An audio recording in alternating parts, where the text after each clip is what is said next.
መርዶክዮስም በሃማ ጠላቱ ወደ ክብር ነው ሄደው እናቴን በህይወት አጣኋት ማልወደው ነው እኔ እንዲ ኤክስፔክት አላደረኩትም በዘመኑ ካፉ ቃል ጠብ የማይባልለት ሳሙኤል የዘነጋው ሰው እኮ ነው እስቲ ተረጋጋ ተብሏል እኮ ነገር ሁሉ ለበጎ የሚደረገው በየትኛው መንገድ ነው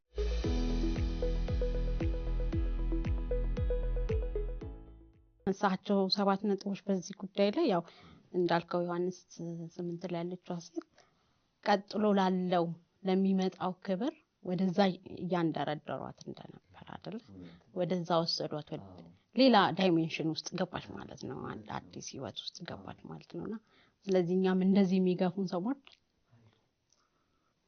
ያጋጥማሉ እንደነዚህ አይነት ሰዎች እግዚአብሔር በህይወታችን ይልክልናል ብዙ ጊዜኛ ምንመኘው በጣም ጥሩ ሰው እንዲገጥመን ነው በነገራችን ላይ ጥሩ ሰው ሁሌ ጥሩ አያረግልንም ማለት ጥሩ ክፉ ጎረቤት ዕቃ ያስገዛል ይባላል ከነተረቱ ማለት ክፉ ከሆነ የለመንሽውን ሁሉ አይሰጥሽም መጥፎ ከሆነ ግን ምን ያደርጋል መሰለሽ ይከለክልሻል ሲከለክልሽ ሄደሽ የራስሽን ትገጃለሽ የራስሽ ከዛ የሆነ ቀን ሁሉ ነገር ኖሮሻል ግን ጥሩ ጎረቤት ቢሆን ኖሮ ያንን ነገር ላንቺ የሚያስፈልገው ነገር ሁሉ ስለሚሰጥሽ በጣም ልፍስፍስ ደካማ ትሆኛለሽ እና ይሄንን አልፈሽ ጠንካራ እንድትሆኚ ደግሞ እንደዚህ ክፉ ያስፈልጋል ጠንካራ ለመሆን ለምሳሌ እዛ አንቺ ሰማሽው ላይ ያለ ይመስለኛል ምናልባት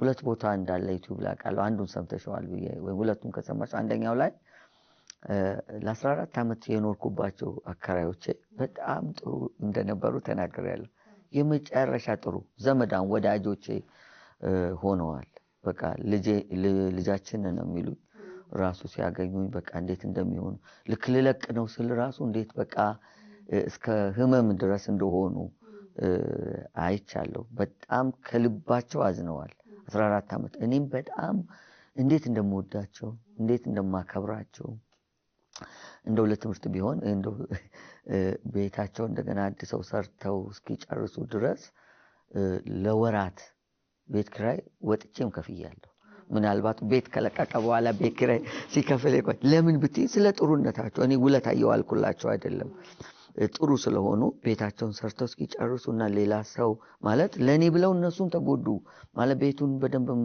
መስራት ነበረባቸው አንነካውም ብለው ጥሩ ስለሆኑ እነሱም ተጎዱ እኔም ተጎዳው ከ14 አመት በኋላ ሌላ ቤት ቀየርኩ በጣም ጥሩ ቤት ማለት ሲታይ ማለት ነው እዛ ቤት የገጠመኝን ጥቂት ነገር አስታውሳለሁ በጣም ብዙ አይጣል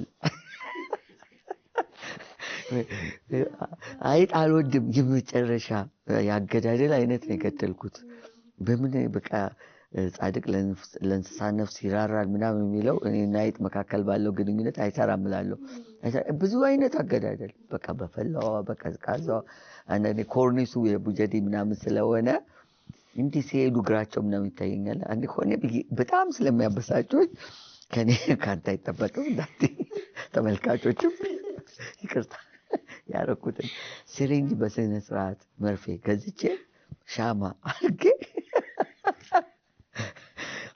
ልክ ሲመጡ ሲሪንጁን አግዬ ከዛ ቶሎ ተክ ተክ ተክ አረጌ ፋታ ሳልሰጣቸው ከዛ ሞቱ እነሱም ተበቀሉኝ ሞተው እዛ ሽታቸው ደግሞ በቃ ስቄት እና በቃ አንድ ጊዜ 5 ክራባት 3 ኮት በሉብኝ ካልሲቴው በቃ በጣም ቤቱ የጭቃ ነው በዚህ ጋር ሲበሱ እሱን ስደፍን ራሴ በቃ ግንበኛው እንኩኝ እዛ ጋር ስደፍን እዛ ጋር በቃ በዛ ላይ ደግሞ ክረምት ሲሆን እንደዚህ አሁን እንደዚህ ሐምሌ ቤቱ የሆነ የራሱ የሆነ እንትን አለ ኢቭን አከራዮቹ አያውቁም ይሄን ማረከው ነገር ማለት እንደ አይጦች እንዳሉ አያውቁም እኔ ገላለሁ አውጣለሁ አስገባለሁ በቃ በጣም አስቸጋሪና አንዴ እዚህ ሀገር አልነበርኩምና ያጎቴ ልጅ እዛ ቤት ውስጥ እንዲኖር አርጌው ሄደ እና ስመጣ 7 ይዤ እኮ ምናምን አለ ወጥመድ ሁለት ይሄ መንገድ ላይ የሚሸጡት ይሄ እንትኑ እሱ ከነ ህይወታቸው ይዛላ 7 ይዤ ምናምን አለኝ ከዛ ኦኬ እንግዲህ እኔ በቃ 7 ይዞ ገሏል ብያለሁ እና አንድ ቀን ስናወራ ከወጣው በኋላ አንተ እንኳን 7 ገላል ስለው ፓስተር መራዊ እኔ አንድ ማይጥገድሽ አላውቅም ማለት እንዴ ያስካቸው ምን አደረካቸው ስለው እኔ ካስኳቸው በኋላ ከመንገድ ውጭ አውጥቼ መክሬ ዘክሬ አስጠንቅቄ ሁለተኛ ለካ አንተን እንደገና የላከ በጣም ብዙ አጋጣሚዎች አሉኝ ማለት ብዙ እንደው አንድ ጊዜ እንደው ከሰላይጥ በጣም የሚገርመኝ አንድ ጊዜ የሆነ ቦታ ላገለግል ጠዋት ወጣ እንደዚህ ጠዋት ላይ እንደዚህ ያደረጉኝ ኮት የበሉብኝ ክራባትም ጠዋት ነው ያየሁት አንድ ቀን ደግሞ እንደዚህ ጠዋት ስለወጣ ስል 2 ገደልኩ ጠዋት ማለዳ ላይ የሆነ ለሄድ እኮ ነው ወደ ቸርች ከዛ ቸርች የሆነ ቸርች 2 ፈረቃ ነው ያለውና ከዛ ሻይ ቁርስ ሰዓት ላይ ቁርስ በልተን እንደዚህ እጄን እንደዚህ አድርጌያለሁ ከዛ እጄን የሆነ ነገር ተሰማ ምንድነው ይሄ እንደዚህ ያነሳውኝ ከዛ ቀስ ብዬ ስሳቅ ምን ነው አሉኝ እዚህ ፊት አይጣለ እንዴ ስል ወይ አለ እኮ እዛም ተከተላችሁ ብዬና እንደዛ ላይት በጣም ጠባልኝ ግን ሰዎቹ ይሄ ሁሉ የሆነው ለምንድን ነው በጣም ጥሩዎች ስለሆኑ እንደውም ይገርምሽ ሙስሊሞች ናቸው እና ስገባ ምን አሉኝ እኔ አሉኝ እዚህ ቤት ቀንሱልኝ ስላቸው እኔ አልቀንስም አሉ ግን የቱንም ያክል አመት ብትኖር ኪራይ አልጨምርብም ማለት በሚገርምሽ 14 አመት ስኖር እኔ ነኝ እንጂ አስቤ ኪራዩን ብዙ ጥፍ ጨምሯል እኔ ነኝ እንጂ አስቤ ጨምርኩት አንድም ቀን እነሱ ጨምሮብኝ ያውቁ የጦርነታቸው መገለጫ አንድም ቀን ክፉ ፊት እንደዚህ አንድ 14 አመት ስኖር እኮ በራሳቸው ጉዳይ እንኳን ፊታቸው እዛ እንኳን የሆነ ነገር ቢሆኑ እንኳን እኔ ፊት ያን ነገር አያሳዩ ግን ጥሩ ናቸው ግን ጎዱኝ ነገሩን ስቲል በጣም ጥሩ ዘመዶቼ ናቸው ፓስተር ጥሩ ነው ያልከን ያለው ልክ ይሄኛው አሁን ለሚቀጥለው መሸጋገሪያ ነው አይደል እነዚህ ሰዎች የሚገፉን እያልን ያለነው እና እኛ ምን ፈልገው ግን ሁሉ ጊዜ የምንሻገረው በጥሩ መንገድ በጥሩ ሁኔታ አይደል እዛ ላይ የምታነሳውን ሐሳብ ለማንሳት ነውና አሁን ልክ ስታነሳው እግዚአብሔርን ለሚወዱ እንዳሳቡ ለተጠሩ ነገር ሁሉ ለበጎ እንዲደረግ እናውቃለን የሚለውን ሮሜ 8 አንስተ ነገር ሁሉ ለበጎ የሚደረገው በየትኛው መንገድ ነው ይሄ የስሌቱን ያራስ ሲደመር 8 ነው እሱኛውን ትንሽ ብታወራን ሰዎች ቢያውቁት ደስ ስለሚል በነገርሽ ላይ ሁሉም ጥሩ ሰዎች መጥፎ ናቸው ሁሉም መጥፎ ሰዎች ጥሩ ናቸው ለማለት ሳይሆን በህይወታችን ውስጥ የህይወትንም ገጽታ እንደዚህ ማየት አለብን ለማለት ነው ይሄ በጣም የመልእክቱ ቁልፍ ሐሳብ ነው የማንወዳቸው ወዳጆቻችን ሁሌም እኮ በዛ ይቀጣሉ ክፉ ሰዎች አሉ በህይወታችን ላይ ምንም ጠብሳይል ክፋታቸው ምንም መጥፎነታቸው ያመጣው ጥሩነት የሌለ ጥሩነታቸው ደግሞ የበለጠ ጥሩ እንድንሆን የረዳ ደግሞ አለ ይሄ ሚዛናዊ መድረክ ሁሉ ጊዜ ስንሰማ ከአውዱ አንፃር መስማት አለብን ነገር ሁሉ ለበጎ ይደረጋል የሚለው እግዚአብሔርን ለሚወዱት እንደ ሐሳቡ ለተጠሩት ነው ይሄ ነገር ሁሉ ተያይዞ ለበጎ እና እዚህ ላይ ዮሴፍን ታሪክ አነሳለሁ አይደለ ዮሴፍ ራሱ ይናገራል እኮ ያለቀሱ አሁን ሊጎዳን ነው ሁሌ ተሸማቀው ነው እነሱ የሚኖሩትና ካገኛቸው በኋላ እናንተ ለመጥፎ አረጋችሁብኝ እግዚአብሔር ግን ለበጎ ቀየረው ይሄ ቀን እንዲሆን ይሄ ከጥፋት እንድትድኑ እስራኤል ከውድመት በነገራችን ላይ ዮሴፍ በዛ መንገድ ባይኖረው እስራኤል የምትባለው ሀገር በረሃብ ትሞት ነበር ሀገር ነበር የሚሞተው ሀገር ራሱ ህልውናው እዛ ጋር ያከተም ነበር ግን ምንድነው ዮሴፍ ሄደ በጣም መጥፎ መንገድ ነው ሄደው ዮሴፍ ክፋቱ ምንድነው ችግሩ ምንድነው ህልም ማለሙ ጠዋት ተነስቶ ያልማል አንዴ ነዶ ያያል አንዴ ከዋክብትና ጨረቃ ያያል ይሄ ነው ምንም ያደረጉት ነገር የለም በዛ ላይ እስቲ ለወንድሞቹ ይዘሂር ተብሎ ትኩስ ምግብ ይዞ ነው ሄደው ገና ሲመጣ እስቲ ያ ህልም አላሚ መጣ እንግደለውና ከዛ በኋላ የህልሙን ፍጻሜ እናያለን አሉ መጥፎ ነው ያሰው አስበውና አቀደው ነው አንዳንዴ እኮ ሰዎች ሳስበው ሳያቀዱ ክፉ ላይ ያረጉ ይችላሉ በቸልተኝነት ክፉ ላይ ያረጉ ይችላሉ አንዳንዴ ግን አስበውና አቀደው ክፉ አደረጉ ግን እግዚአብሔር ያንን ለበጎ ቀየረው እና አንድ ሰባኪ ያለው ነው የኔም አይደለም ይሄ አንድ ሰባኪ ምን አለ? እግዚአብሔር ለሚወዱት እንደ ሐሳቡ ለተጠሩት ለበጎ ነው የሚለው ሐሳብ ሲገልጥ እስቲ በአራቱ የሂሳብ ስሌቶች 8 የሚያመጡ እርስ በርስ ከሁለት ጋር ተጣምረው አለ እና 4 ሲባዛ በሁለት 8 ነው። 6 ሲደመር 2 8 ነው። 10 ሲቀነስ 2 8 ነው። 16 ሲካፈል ለ2 8 ነው። ብዙ ጊዜ በህይወታችን ውስጥ እኛ የምንፈልገው ወይም የምንሻው ነገር እንዲደመር ቢቻል ደግሞ እንዲባዛ ነው። አስደሳች ነው ሲባዛ ደስ ይላል። ካልሆነም ግን ይህች የሆነች ነገር ምንም ያክል ትሆን ተደምራ የሆነ ነገር ሲመጣ ደስ ይለናል። ግን ህይወት መንገዱ ይሄ አይደለም። ብዙ ጊዜ ባልጠበቅነው መንገድ ይመጣል። ስሌቱ በእግዚአብሔር እጅ ነው። ለበጎ ይሆናል ሲባል ሲቀነስም ለበጎ ነው። ካለው ነገር ላይ ተቀንሶ ይሄ ለኛ አይገባንም ወይም አንረዳውም። አንድ በጣም ብዙ ጊዜ የሚነገር ምሳሌ አለ። ሰውየው ፈረሱ ጠፍቶበት የሚጀምር የታወቀ ምሳሌ ነው። ፈረሱ ጠፍቶበት በፈረሱ መጥፋት ሰዎች መጥተው ሲያዝኑ አትዘኑ፣ ለክፉ እንደሆነ በምን አወቃችሁ? ከዛ ፈረሱ ሌሎች ፈረሶችን ይዞ መጣ። ወመጣው እንኳን ደስ አለ ምናምን ይሄ ለጥሩ እንደሆነ በምን ታውቃላችሁ? ሰውየው ነው ኦድ ነገር ሲመስላችሁ። ከዛ በኋላ ልጁ ፈረሱ ላይ ወጥቶ ከመጡት ፈረሶች መካከል ተሰበር ሲሰብ ክፉ ነገር ገጠመ እናዝናለን ሲሉት ክፉ እንደሆነ በምን አወቃችሁ? ወዲያው ያገሩ መንግስት ከጎረቤት ሀገር ጋር ጦርነት ሆኖ ያገሩ ወጣት በሱ እድሜ ያለው በልጁ እድሜ ያለው ሁሉ አፍሶ ሲወስድ የልጁ አካል ጉዳተኛ ስለሆነ ሳይወስደው ቀረ። ከዛ መጡና በእውነት ነው የነገርከን ነገር ለበጎ ነው ያልከው። ታሪኩ ይቀጥላል። ግን በህይወታችን ውስጥ የሚሆኑት ነገሮች የሚሆኑት በእግዚአብሔር ዓላማና ቀን በተለይ በሱ እቅድ ውስጥ ካለ እግዚአብሔርን ለሚወዱት እንደ ሐሳቡም ለተጠሩት ነገር ሁሉ ለበጎ ነው። ስለዚህ እነዛ ለበጎ የሚሆኑት ነገሮች ደግሞ መጠቀም የሚሆኑ አጠገባችን ያሉ የማንወዳቸው ግን ወዳጆቻችን የዮሴፍ ወዳጆች አሁን ማን ናቸው? ወንድሞቹ።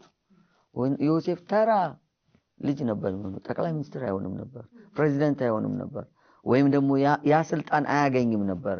ያኔ መሰለ የአገር መፍትሄ የሆነው ወንድሞቹ ስለገፉት ነው። ቅቤ እንዴት ነው ራስ ላይ ወጣሽው ሲሏት ተንጬ እንዳለች ማለት ነው። ግን ብዙ ጊዜ አሁን ቅቤ ደስ የሚለው መናጧ ሳይሆን የሆነ ሌላ በክብር ብትቀበል አይን በዛ በሌላ ፕሮሰስ አትመጣም። ቅቤ የለች። ስለዚህ እኛም የሆነ ከፍ ያለ ቦታ ላይ ለመድረስ የግድ አንዳንድ ጊዜ መናጥ ያስፈልገናል። መገፋት በደንብ አሜን ነው ልበል። አዎ አሜን አሜን እንደተባለ አሜን። መጣፈውና ትልቅ እንትን ነው። ሁላችንም የመጣንበት መንገድ እኮ እዚህ ጋር ስንደርስ ዝም ብሎ አይደለም። ያለፍንባቸው ያንዳንዱ ቻሌንጆቻችን ናቸው እዚህ ጋር ያደረሱን ብዬ ነው ማምነው። እዛው ትምህርት ላይ ደግሞ ከተራ ተርታ እንድንወጣ ነው ብለ መርዶክዮስን ታነሳለና ሁሉ ጊዜ ለኛ ሃማ እስቲ ነው ስንዘምርም ጠላት አርገነው ነው የምንዘምረው። ጠላቶቻችንንም ጠላት ናቸው ብለን የምንገልጻቸውን ሰዎች እንደ ሃማ ነው የምንገልጻቸውና ግን ከተራ ተርታ እንዲወጣ ነው ትለናለህ አንተ። እውነት ነው። አሁን መርዶክዮስ እዛ ጋር ተቀምጧል። ጻድቅ ሰው ነው፣ ጥሩ ሰው ነው። ያለመናወጥ ተቀምጧል። እዛ በር ላይ ሁሉ ጊዜ ተቀምጦ ሃማ ዝም ብሎ ጠላው።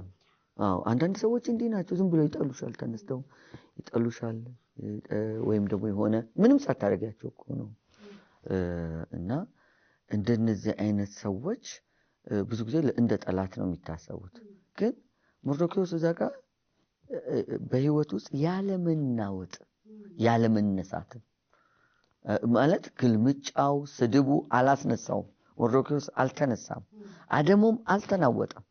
ተጥሎ እና በቃ እሱ እየጨመረ ሄደ። ግን በኋላ ላይ ራሱ ሄደ። እግዚአብሔር መርዶክዮስን በዛ አይነት መንገድ ሊያነሳው ሲፈልግ ለሃማ ነው አሳይመንቱ የተሰጠው። ብዙ ነገር የሰረው ሃማ ነው። ንጉሱን ሄዶ ያሳሰበው ንጉስ ለወደደው ምን ይደረግለታል ብሎ የጠየቀው ከዛ በኋላ ንጉሱ ማሰብ እንዲጀምር ያደረገው እኮ ሃማ ነው። ሃማ ዝም ብሎ ቢቀመጥ ኖሮ ንጉሱም ንጉስ ለወደደው ብሎ አያስብም፣ ወደዛ ነገር ውስጥ አይገባም። እና እኔ ብዙ ጊዜ በሞርዶክዮስ ህልፈትና ፍጻሜ ስንደሰት አንዳንዴ ብዙም ደስ አይለኝም። ግን እኔ እንደውም በደንብ እንዲያው በጠላቶች ፊት ለፊት አይደለም ያዩ ጥሩ ነው። አዎ ፍጻሜውን ቢያይ ጥሩ። ምን ይጠቅመዋል? አሁን መሞቱ ምን ይጠቅመዋል? ለሞርዶክዮስ የሃማ ሞት ምንም ዝም ብሎ ደስ ሊያሰኘው ይችላል። ግን በህይወት ዋናው ቁም ነገሩ ምንድነው? እኛም ህይወት ውስጥ እንደዛ አሉ የሆነ እየሰደቡን እየተናገሩን ወደ አንድ ነገር ወደ አንድ ፍጻሜ እንድንደርስ ያርጉ፣ ጠንካራ እንድንሆን። ብዙ ጊዜ አሁን ለምሳሌ እንደዚህ በአካል ጉዳተኝነት ዙሪያ በጣም እንደው በዚህ አጋጣሚ ለሚሰሙ ሰዎች ብዙ ትሪትመንት እሽሩሩ ነው የሚፈለገው እና ይሄም ነው ትክክል ተደርጎ የሚታሰበው። ግን ባይሆንስ መንገዱ ምናልባት ጠንካራ እንዲኮን የተሻለው መንገድ እሱ ባይሆንስ? ከቤተሰብ እኔ አንድ ምናልባት ከጠቀመ ይሄንን ምሳሌ እውነተኛ ምሳሌ ነው የምነግርሽ። ይሄንን ምሳሌ የተነገረው አይኑ ድንገት በጠብ ምክንያት ጠፍቶ መነጽር ሊገዛ ሄዶ እዛ ቤት ውስጥ ያገኘው አንድ ሰው ነው የነገረው። የሚነግረው የአካል ጉዳተኛ ነው። ቤት ውስጥ ተቀምጦ ነው ያለው፣ በዊልቸር ነው ያለው ተቀምጧል። እና ቤተሰቡ ሲያድግ በጣም የማይወደድ ቃል ይጠቀማል። ማለት እዚህ ሚዲያ ላይ መጠቀም ባልፈልግም አሁን የሚሉት አለ እንደ ስድብ ቤተሰቡ እንደዛ ነው ይሉት። ናንተ ብለው ሁለት ቃል ናት ናንተ ይሉታል። ናንተ ልጁ በጣም ያዘነ ነው ያደገው እና ውጭም ሲሄድ ጓደኞቹ ሙሉ በዛው ነው የሚሉት። የሆነ ነገር ሲያደርግ እሱ ነው የሚሉት። አይ ግን ውጪ ሲናገሩት ምንም እቤት ስለለመደው ምንም አይመስለው፣ የስም ያክል ተቀብሎታል። እና የሆነ እድሜ ላይ ስደርስ አለ ሰውየው ነው የሚነግረው፣ የሆነ እድሜ ላይ ስደርስ ቤተሰቦቼ ቁጭ አረጉና ተሰበሰቡና ለምን እንደዚህ ያልን እንዳሳደግነህ ታውቃለህ? በአጋጣሚ አይደለም፣ ጠልተና አይደለም፣ ከፍተንባ አይደለም። ከማንም ይልቅ እኛ ልባችን ላንተ ይራራል ያዘ። ግን እኛ በጣም ሽሩሩ ብለን እዚህ ብናሳድግህ ነገ ውጪ ስትወጣ በዚህ ስድብ ይሰድቡሃል፣ ስስ ትሆናለህ፣ ትሰበራለህ፣ ጠንካራ አትሆንም። ይኸው አሁን የደረስክበትን ደረጃ እንደ ማንኛውም ሰው ወጥቶ ገብቷል፣ ስራውን ሰርቷል፣ የሚያስፈልገው ነገር አድርጓል። አይሰማውም ነበር። ኦሬዲ ምን አድርገውታል? አዘጋጅተውታል። አሁን እነዚህ እንደው የሚወደዱ ወዳጆች ናቸው። ደልብረት አስበውና አቅደው እንደ ቤተሰብ ነው ያደረጉት። አንዳንድ ወዳጆቻችን ሳያስቡት እኛን ልጉዳ ብለው ነው የመጡት። አሁን የመልእክቱ ያሳብ እዛ ላይ ልጉዳ ብለው ነው የመጡት። ውጭም ስትል ሌላው ስትታ እንዲኮ ስለሆነ ነው ብለው አሁን እኔ ሴታዊነት ፌሚኒዝም የሚባለው ይሄ ብሶት የወለዳቸው ብዙ ነገሮችን በአደባባይ ሞጉት ያሉነው ለመሆን የመሞከር ነው። ራስን ተቀብሎ በዛ ውስጥ ያለውን ብቃት መግለጥ ነው የሚሻለው። ጥቁርነትን አላቀው እኔ አንዳንድ ጊዜ ጥቁር ስለሆነ የተለየ መብት ምናምን መደረግ አለበት፣ ትሪት መደረግ አለበት። በውስጥ እኮ አያከብሩትም እኮ ጥቁርነታችንን። ያውቁታል እኮ በልባቸው እኮ ይሳደባሉ፣ በልባቸው እኮ እንዲህ ናቸው ይላሉ። የተለየ መብት የሰጡን ይመስላሉ። ለምን? እኛም ውስጣችን አቅም አለ፣ ችሎታ አለ። ያንን ተጋፍጠን አልፈን ትልቅ ስራ መስራት የምንችልበት እድል አለ እና ይሄንን ከጀርባ ያሉ ሰዳቢዎቻችን፣ ክፉ ተናጋሪዎቻችን ሁሉ ወይም ደግሞ ገፊዎቻችን በዚህ መንገድ ደግሞ የሚገፉን የተሻለ ነገር ይዘው ስለሚያመጡ መርዶክዮስም በሃማ እንደዛ መጠላቱ በውስጡ ያለው ወደ ክብር ነው ሄደው። እንደው ሃሌሉያ የሚያሰኝ እንኳን መርዶክዮስ ኖረ ይባላል እኮ። እና ሰዎች እንደዚህ አይነት ሰዎችን አስበው እኔ መልእክቴን ሳቀርብ ዓላማዬ ምንድነው? አስበው እግዚአብሔር ሆይ እንኳን ሰጠኸኝ የዛን ቀን እኮ እንደዚያ ባይሉ ይኖሩ አሁን እኔ ትንሽ ያን ያክልም ባይሆን ጊታር እችላለሁ ለዚህ በተሰበሰበበት ላይ ለመጫወት ያክል የሚበቃ እውቀት አለ እዛችም ላይ የደረስኩት የመጀመሪያ ቀን ስንማር አብሮኝ ከሚማሩት መካከል አንዱ ማየውን ነገር ተናገረኝ ማለት እኔ ዘግይቼ ነው የጀመርኩት የመማርም ፍላጎትም አልነበረኝም እና ስሞክር የሆነ ነገር እልክ ያዘኝ ከዛ ካሉት ሁሉ ዛሬ እኔ ነኝ ጊታር የምችለው እና አሁን ሰው ሊቀናብኛል ማለት አብሮኛል ምን እንዳንተ ጊታር በቻል ቢያንስ ዝማሬ ምናምን ስንሰበሰብ ለመዘመር ደግሞ ጊታር ድምጽ ታውቃለሽ በተለይ ስሞል ግሩፕ ምናምን ሰው እንደዚህ ይላል እና ብዙ ነገሮች እንደዛ ያሳድጉናል ለማለት መርዶክዮስ ስለዛ ነው ያነሳሁት ያ በጣም በዚህ ውስጥ አንድ ነገር ስለራሴ ለተመልካቾቻችን ምናቀ እኔ በጣም ምቹ በሆነ ኢንቫይሮንመንት ነው ያደግኩት ቤት ውስጥና ልክ አሁን እንዳልከው መቀስቀስ ነበረብኝ የሚገፋኝ ነገር ያስፈልግ ነበር ስለዚህ እናቴን በህይወት አጣኋት በድንገት ስለዚህ ይሄ በጣም እንትኑ ይወጣል እግዚአብሔር ያደረገው ነገር ቢሆንም ማልወደው ነው እኔ እንዲ ኤክስፔክት አላደረኩትም ግን እንድጠነክር እንዳስብ አሁን ለደረስኩበት እንድደርስ በጣም ትልቅ እንትን አድርጎብኛልና እኔ አይመስለኝም ነበር እንደሱና ልክ ነው አንዳንድ መንገጫገጮች ካልመጡ ሁኔታዎች እንዳልከው ዛትም ስለይ ሁኔታዎች ካልተፈጠሩ አይ ቲንክ እዚህ ጋር ደርሳለሁ ብያላስብም ልክ የመርዶክዮስ ታሪክ መንገጫገጩ መቀስቀሱ ጥሩ ነውና ልክ እንደሱና አሁን ደግሞ እስቲ ስለ ሙሴ እናውራ አይደለ ሙሴ ሌላ ዲግሪ እንዲጨመርለት ከተማረው በላይ እንዲማር ሌላ ትምህርት እንዲማር ማለት ያ እዚህ ጋር በጣም ጥሩ ነገር አስታወሽኝ እስካሁን ድረስ እንደውም ትኩረት አድርጌ ስናገር የነበረው ማንወዳቸው ወዳጆቻችን ሰዎች ብቻ ነው መልእክቱን ሲጀምር ግን በጣም ጥሩ ነገር ቴንክ ዩ ያስታውሽኝ እነዚህ ወዳጆቻችን ሁኔታዎች አጋጣሚዎች ነገሮች ሰዎች ሊሆኑ ይችላሉ አሁን ያንቺ በጣም ትክክል ነው ማለት በቃ ሁኔታዎች እነዚህ ገጠሙን ማንወዳቸው ጥሩ ትዝታ ይላል አሁን በእርግጠኝነት ማንንም ሰው የእናቱን ልፈት ቀን ሲያስብ ደስ ላይሰኝ ይችላል ግን ዛሬ ላይ አንቺ ከዛ በኋላ አንቺ ራስሽን ለመቀበል ምን ማድረግ አለብኝ ቤት መንገድ አለ መሄድ አለብኝ እንድትይ እንዳደረገሽ ሁሉ አጋጣሚዎችም እንደዛ ናቸው እንደ ድል ሆኖ ግን ብዙ መጠቅሳቸው ምሳሌዎች ከሰዎች ጋር የተያያዙ ስለሆኑ ነው የሙሴም አጋጣሚው ከዚህ ጋር የተያያዘ ነው ሙሴ እግዚአብሔር የመጀመሪያውን ዲግሪ እንዲያገኝ እናቱን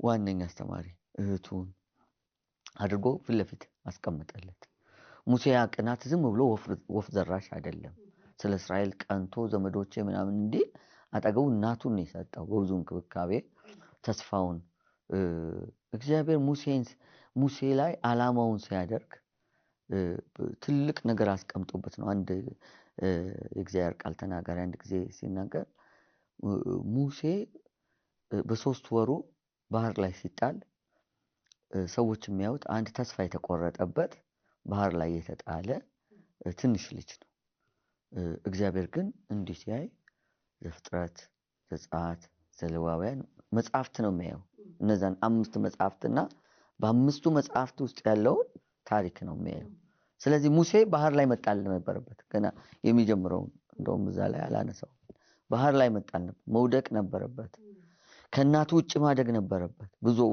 ማለት ከቤተሰብ ውጭ እናቱ እንዳልሆነች እሷ እዛ ተቀምጣ ልጄ እያለች የምትናገረው የፈርዖን የልጅ ከተባለ እኮ እናትነቷም ተቀምጦ ሞግዚት ሆና ግን በሱ እጅ ደግሞ አድጎ እንዲኖር ነው የሆነው በኋላ ላይ ግን የመልእክቱ ዋና ሐሳብ ሙሴ መጀመሪያ ቀን ሄደ ግብፃውን ገደለ አሸዋ ውስጥ ከተተ ምናልባትም ትንቢት ይኖር ይሆናል ህልም አልሞ ሊሆን ይችላል አልተጻፈም ግን በቃ እስራኤልን ነፃ ስለማውጣት እዛው ፈርዖን ቤት ሆኖ እና ያ የመጀመሪያ ዲግሪ ብቻ ግን በቂ አልነበር የህዝብ አስተዳደር ምናምን እዛ በዘመናዊ በሆነ መንገድ ፈርዖን ቤት የተማረው የቤተ መንግስት ምግብ እየበላ ምናምን በጣም አሪፍ ትምህርት ተምሯል በመጀመሪያ ዲግሪ ቆንጆ ዩኒቨርሲቲ ተምሯል አሁን እግዚአብሔር ግን ይሄ ሰውዬ እያነቀ እየገደለ እንደማያዛልቅ ያውቃል። ስለዚህ አንድ ወዳጅ ላከለት። በጣም መርዝ የሆነ እንደ ሙሴ እኮ ዞር ብሎ አላየውም እኮ እንደተነቃበት ሲያቅ አንዳንድ እንትኖች እንደውም ሳይ በቀጥታ ወደ ቤተ መንግስት እንኳን የተመለሰ አይመስልም። በቀጥታ ማቄን ጨርቄን ሳይል ወደ በረሃ የሄደ ነው የሚመስለው። የዛ ሰው ንግግር ምን ያህል ኃይለኛ እንደሆነ ግን እሱ አላወቀው። ወደ ዩኒቨርሲቲ ነው እየሄደ ያለው፣ ወደ ትምህርት፣ ወደ ትልቁ ተቋም። ምናልባት ሁለተኛውን ዲግሪ ወይም በፒኤችዲ ሌቭል ዶክተር ሙሴ ሊመለስ ነው፣ ፕሮፌሰር ሙሴ ሊመለስ፣ በዛ ማዕረግ ሊመለስ። አስተማሪ፣ ድንቅ አስተማሪ ሙሴ በእስራኤል ታሪክ እግዚአብሔር የመሰከረለት ትሁት ሰው እኮ። ያሳዝነኛል የሙሴ መጨረሻ እዛ ጋር መሆኑ። ከትህትናው አንጻር አንዳንድ እግዚአብሔር የት ጋር እንደሚቆጣ እኮ አታውቂም እንጂ ትህትናው እኮ የሚገርም እኮ። በቃ እግዚአብሔር አፍ ለአፍ የሚያናግረው ትሁት ሰው። ያ ትሁት ሰው ግን የት ጋር ነው የተፈጠረው? ሙሴ የት ጋር ነው የተፈጠረው ያልሽ እንደሆነ እዛ ዩኒቨርሲቲ መጀመሪያ ሄዶ አዛባ እበት የከብቶች አዛባ እየዛቀ ያ ፈርዖን ቤት ያደገ ቅምጥሉ ሰው፣ የቤተ መንግስቱ ሰው ህይወትን እንደዛ ነው የአማቶቹን በጎች እየጠበቀ። ከዛዛ ምን ሆነ?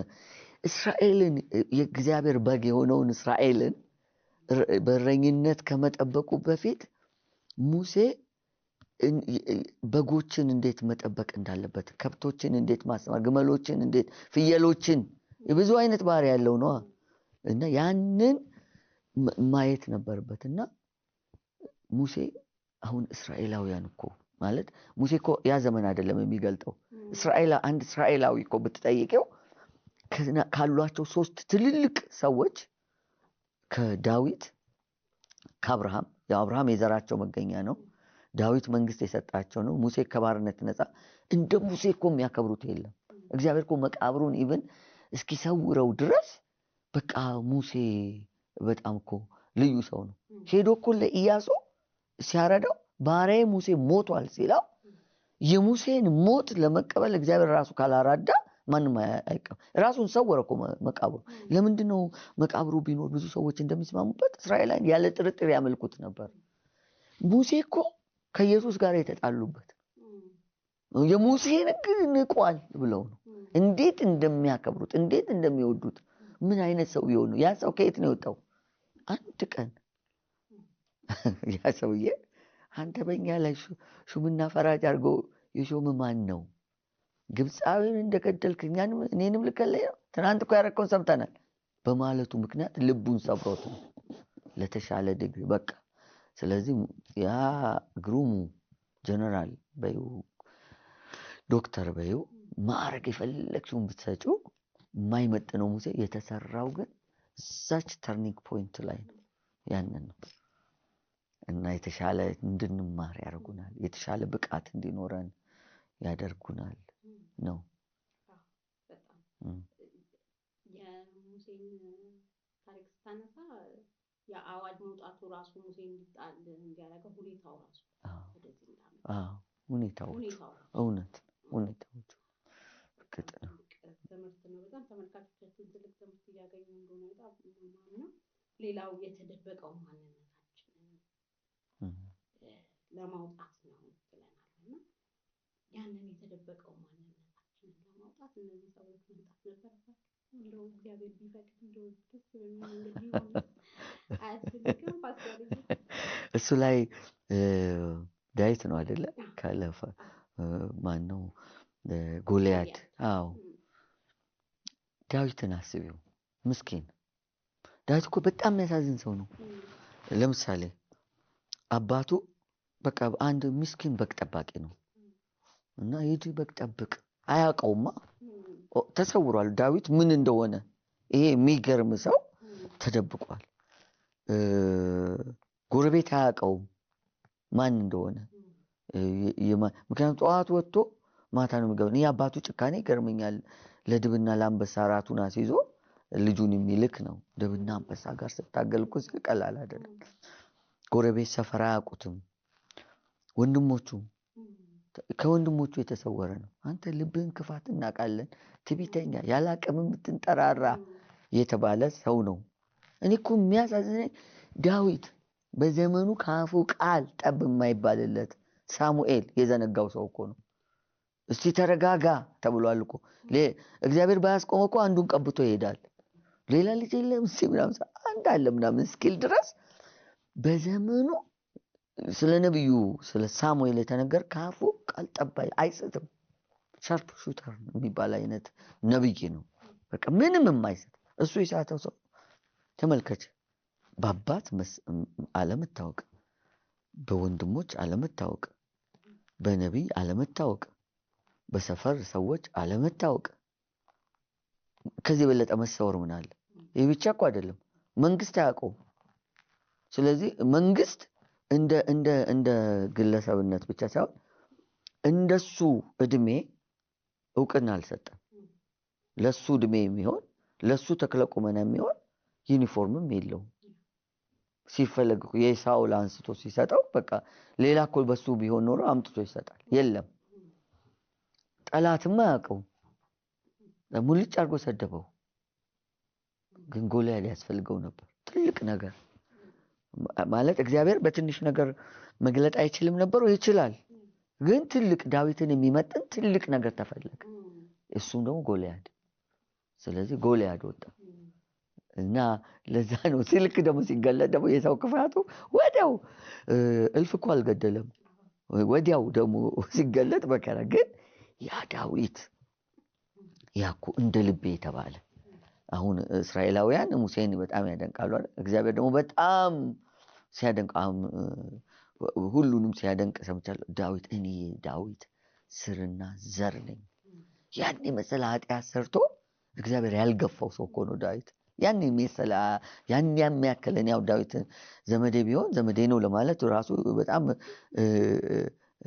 እንትን የምጠየፍ ይመስለኛል፣ ወይም ደግሞ ምሳቀቅ ይመስለኛል። ግን ዳዊት እኮ ያን ሁሉ አድርጎ የብሉይ ኪዳን ነገስታት ክፋት ከሰሩ በኢዮርብዓም መንገድ ሄዱ ተብሎ ነው። ኢዮርብዓም ነው ማነጻጸሪያቸው። ከኢዮርብዓም በላይ ከኢዮርብዓም በታች። ኢዮርብዓም የሰራው ቀላል መስሎ ታየው ሲል ከሱ በላይ ሰራ። በቃ እንትኑ ሚዛኑ እሱ ጋር ሆነ። የዳዊት መንገድ ሄደ ደግሞ ለጥሩዎቹ። እሱ ደግሞ ብቻ አይደለም እኮ የሚገርመኝ አዲስ ኪዳን ላይ ኢየሱስ ሲመጣ እኔ የዳዊት ልጅ ነኝ እያለ መጣ። ራእይ ሲያልቅ እኔ የዳዊት ስርና ዘር ነኝ የሚያበራም የንጋት ኮከብ ነኝ አለ። ይሄ ዳዊት የተፈጠረውና የተገለጠው ያየ ነው። ጎልያድ ብቅ ያለ ቀን ነው። ስለዚህ ጎልያድም ለዳዊት በጣም ብርቱ ወዳጁ ነው። ከጎልያድ ያነሰ 2 ሜትር ወይም ደግሞ ሜትር ከ70 የሆነ ቢሆን ኖሮ ብዙ አይጋነንም። ዳዊት ብዙ አይታወቅም ነበር። ለዛ ነው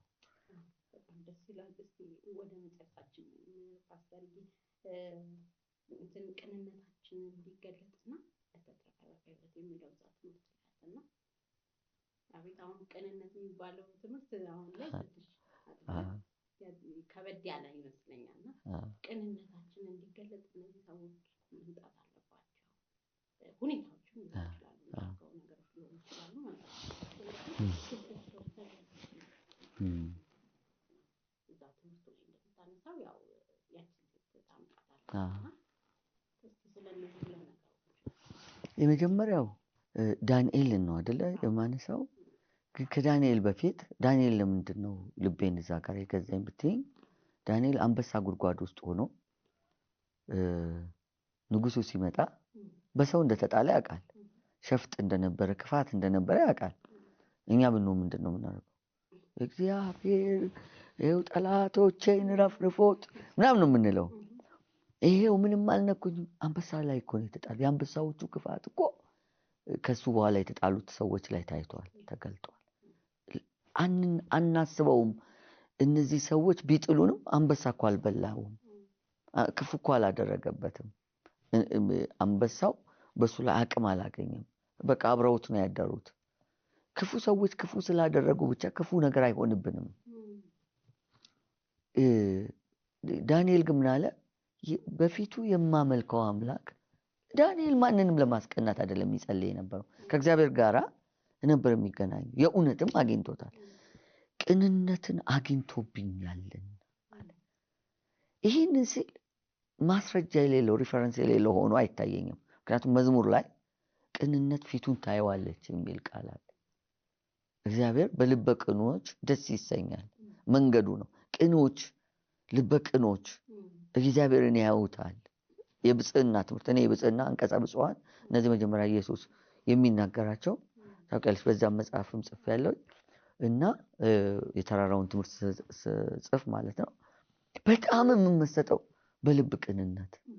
ለምን እኔ በቃ እግዚአብሔርን ማየት ዳንኤል አንበሳ ጉድጓድ ውስጥ ሆኖ እግዚአብሔርን አየው። አሁን ምንድን ነው እግዚአብሔር ቅንነታችን የልብ ንጽህናችንን ይፈልጋል። ብዙ ጊዜ የልብ ንጽህና እንዴት ነው የሚፈተሸው እንዴ? አሁን ለምሳሌ የሆነ ማሽን ሊፈተን ሲሞክር ማሽኑ እንዲሰራ ይደረጋል። በኃይል መስራቱ ይታያል። በዚህ ምድር ላይ በኃይል መስራታችን ከክርስቶስ ያገኘነው ህይወት ለሌሎች መትረፉ የሚታየው መካፈሉ የሚታየው በእርሱ በኩል የሚያልፈው ቅንነት ሲኖረን ነው። እግዚአብሔርን ካላየን ምን እናሳያለን? ስለዚህ ያ ቅንነት በደንብ እንዲፈተሽ ሰዎች ይመጡና ክፉ ሰዎች ይነኩናል፣ ወጋ ያደርጉናል። ምን ያህል ቅን፣ ምን ያህል ትከነከናለህ፣ ምን ያህል ነገሮችን በበጎ አይነት ትመለከታለህ። ይነካናል። ፈተናውን ካለፍን እንደ ዳንኤል እንደዛ አይነት ታምራት እናያለን። ከወደቅንስ ወደቅ ማለት እግዚአብሔርን ሳናይ እንቀራለን።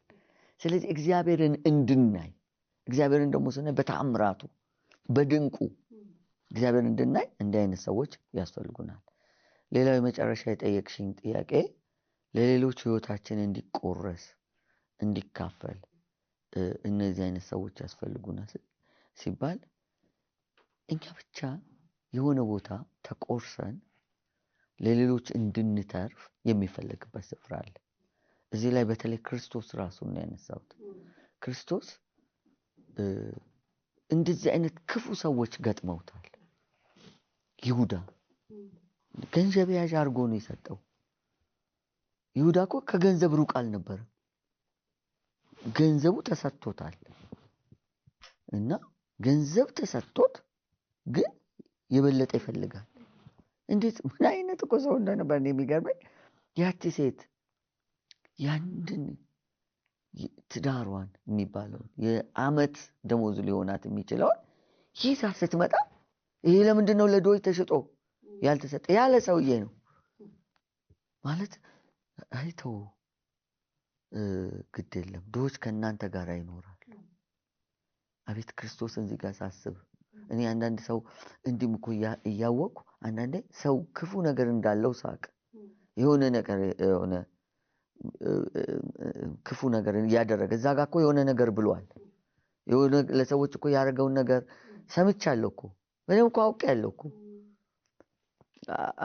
አብሬ መድረክ ስጋራ አብሬ ሳገለግል ብዙ ጊዜ እኮ ገጥሞኛል። በዚህ ጊዜ ውስጥ ይሄ እኮ ጠቅሞኛል፣ ይሄ ትምህርት ጠቅሞኛል እንዲህ እኮ ብሎ ይሉኛል አንዳንዶች። አዎ ሰምቻለሁ እንደዚህ ብሎ አዎ አውቃለሁ። ቅንነቴ በምን ይፈተናል? ለሌሎች መቆረሴ በምን ይታወቃል? ምናምን እነዚህ ሰዎች የበለጠ ገፍተው ወደ የሆነ ነገር ውስጥ ሊከቱኝ ይችላሉ። የክርስቶስን ምህረት የክርስቶስን ይቅርታ በምን ልገልጠው እችላለሁ? እድሎች ናቸው። ብዙ ያልተጠቀምኩባቸው ሚስ ያረኳቸው እድሎች አሉ። እንደ ክርስቶስ ብሆን እመኛለሁ። ማለት እሱን ምሳሉ አይደል የተባለው? እሱ እንደተጠቀመባቸው እድሎች አራጅ መጥቶ አራጁን መጠቀም ብትችይ ክፉ ሆኖ መጥቶ ገፍትሮ የሆነ ቦታ ሊከትሽ ብሎ መጠቀም ይቻላል። ፈሪሳውያን ክፉዎች ሆነው ነው ምንም እኮ በደል አላደረገም፣ ግን አሳልፈው ሰጡ። እያዩ ጲላጦስ እያየ ሚስቱ እየነገረችው ይሄ ሰውዬ ንጹህ ነው እያለች ግን ለሌሎች መቆረስ ስለነበረበት ያ መንገድ ነው የሰው ልጅስ እንደተጻፈለት ተላልፎ ይሰጣል። አሳልፎ ለሚሰጠው ለዛ ሰው ወዮለት። በመጨረሻ የዚህ ጋብርኤል ልናገር ግን የምፈልገው ይሄን መልእክት ምናልባት የሚያዳምጡ ሰዎች አሁን ስለ ክፉ ሰዎች መልካምነት ወይም በአንድ ወቅት የማይወደዱ ሰዎች ለኛ ግን ስላደረጉት ደግነትና መልካምነት ለመናገር ሞክራለሁ። ይህ ማለት እግዚአብሔር ነገራቸውን ያጸድቀዋል። ክፋት ያደረጉ ሰዎች በእግዚአብሔር ዘንድ ሽልማት ይቀበላሉ ማለት ግን አይደለም። እግዚአብሔር ክፉ ለሚያደርጉ ሁሉ ይተሳሰባቸዋል። እነሆ በቶሎ እመጣለሁ፣ ለእያንዳንዱም እንደ ስራው መጠን እከፍል ዘንድ ዋጋዬ በኔ እጅ ነው በኔ ዘንድ ነው ያለ ጌታ ነው። ለእያንዳንዱ ዋጋ ይሰጣል። ለክፉ እንደ ክፋቱ መጠን ይሰጠዋል፣ ለደግነት ደግሞ እንደ ደግነት ይሰጣል። ይሄ ከደህንነት ጋር የተያያዘ አይደለም እየተናገርኩ ያለሁት። ስለዚህ እግዚአብሔር ይተሳሰባል።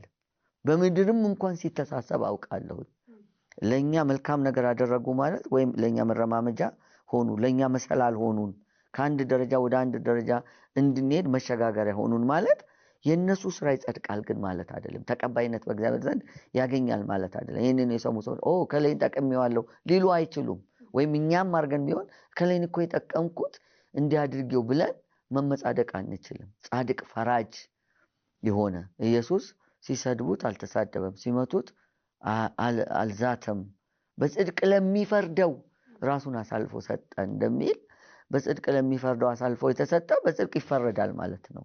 እኛስ ተጠቅመና እኛስ አለፍነው። ነገር ግን ያንን ላደረገ ሰው ወዮለት። ኢየሱስ እንዳለ የሰው ልጅ እንደተጻፈለት ተላልፎ ይሰጣል፣ አሳልፎ ለሚሰጠው ግን ለዚያ ሰው ወዮለት ይላልና ለተመልካቾቻችን በተለይ እቺን ማስተላለፍ ፈልጋለሁ። ደግሞ ያው ጊዜ ክፉ እንዳያደርጉና የማይወደዱ ወዳጆች ነን እንዳይሉ ማለት ነው። ፓስተር በጣም ነው ማለት ነው። ያው ትምህርት ውስጥ ጨረሰ ርዕሱን ቀይሮ ስለማይቀር በመጨረሻ ርዕሱን ቀይረን እና ታስተላልፈው። ዋው ይሄ በጣም ወሳኝ ነገር ነው ያነሳሽው። መልእክቱ በመልእክት አቀራረብ በርዕስ የሚቀየርበት ትምህርት ምናልባት እኔም ራሴ የማውቀው ይሄኛውን ነው።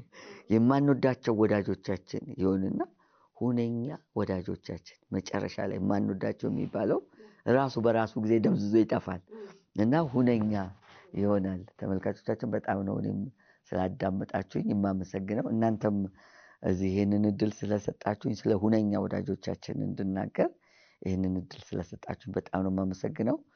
በተለይ ደግሞ በመልእክቱ ልባችሁ ተነክቶ ካላችሁበት ነገር ፈቀቅ ብላችሁ ተጠቅማችሁ እግዚአብሔርን አመስግናችሁ ባልተለመደ ሁኔታ እስቲ ስለዚህ መልእክት አብረን ቁጭ ብለን እናውራ።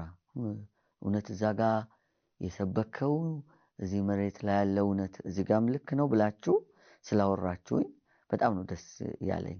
በህይወት አጋጣሚ አንድ ቀን ስለሞት ሳወራ ስለሞት በጣም ስለሞት አሪፍነት ሰብካለሁ። እሱን የሰማችሁም ቀን ደግሞ ትመጣላችሁ ተስፋ አደርጋለሁ። በጣም ነው የምሰብከውና አንዲት ሴት ልክ ሰብኬ ስወርድ ጠራችኝ እና ልሸኝ ካለችኝ መኪና ውስጥ ገባሁ። ከዛ እኔ ሞት በጣም ነው የምፈራው አለችኝ። ግን አንድ ነገር ልጠይቅህ፣ አምነህ የምርህን ነው ይሄንን የሰበከን አለችኝ። የምርህን ነው ግን አለችኝ። እና ከዛ ጊዜ በኋላ ይሄንን አነሳና ስለሞት አሪፍነት ስሰብክ ወይም ሞት መሄጃ መሻገሪያ እንደሆነ ሰብክ እሱን እናገርና የምሬን ነው የምሰብከው እላቸዋለሁ። እና አመሰግናለሁ በጣም እኛም በጣም ነው የምናመሰግነው ከዚህ ድንቅ ትምህርት በጣም ስለተማረን ህይወታችንንም ፈቀቅ ስላረገልን ሌሎችም ተመልካቾቻችን እንዲማሩበት የምናልፍበት መንገድ የምናልፍበት ሁኔታ እሱ ወዳጅ አድርጎ ስላመጣልን እሱ ስለፈቀደው እንጂ ዝም ብሎ ስላልመጡ ይሄንን በደንብ ቆመው እንዲያስቡ ስለሆነ በጣም ተመረንበት ነውና ፓስተር በጣም እናመሰግናለን። ጥሪያችንን አክብረህ እዚህ ስለመጣና እግዚአብሔር ያክብርልኝ። አመሰግናለሁ። አሜን። ተመልካቾቻችን ፕሮግራማችን በዚህ አልቋል። በሌላ ፕሮግራም በሚቀጥለው እንገናኛለን። ተባረክ።